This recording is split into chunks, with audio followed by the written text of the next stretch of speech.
Rain শব্দের অর্থ হচ্ছে বৃষ্টি। তো এই ভার্বটা দিয়ে, অর্থাৎ রেইন একটা ভার্ব, এই ভার্ব দিয়ে যদি আমরা বাক্য গঠন করি, আমরা যদি প্রথমে বলি যে ইট রেইনস, মানে হচ্ছে বৃষ্টি হয়, তার মানে এটা হচ্ছে প্রেজেন্ট ইনডেফিনিট টেন্স। আবার এই একই ভার্ব যখন আমরা বলবো it is raining, it is raining মানে এটা হচ্ছে বৃষ্টি হচ্ছে, মানে এটা হচ্ছে প্রেজেন্ট কন্টিনিউয়াস টেন্স। আবার যদি রেইন ভার্বটাকে আমরা এভাবে বলি যে ইট হ্যাজ রেইনড, মানে বৃষ্টি হয়েছে, মানে এটা হচ্ছে প্রেজেন্ট পারফেক্ট টেন্স। আবার আমরা যদি বলি যে it has been raining since morning, মানে সকাল থেকে বৃষ্টি হচ্ছে, এটা হচ্ছে present perfect continuous tense.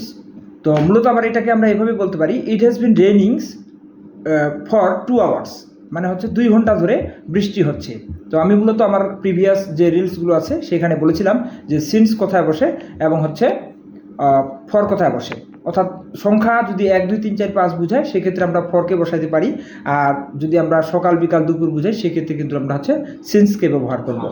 So আমরা এটা এভাবে বলতে পারি যে it has been raining since morning অথবা ফর 2 আওয়ার্স।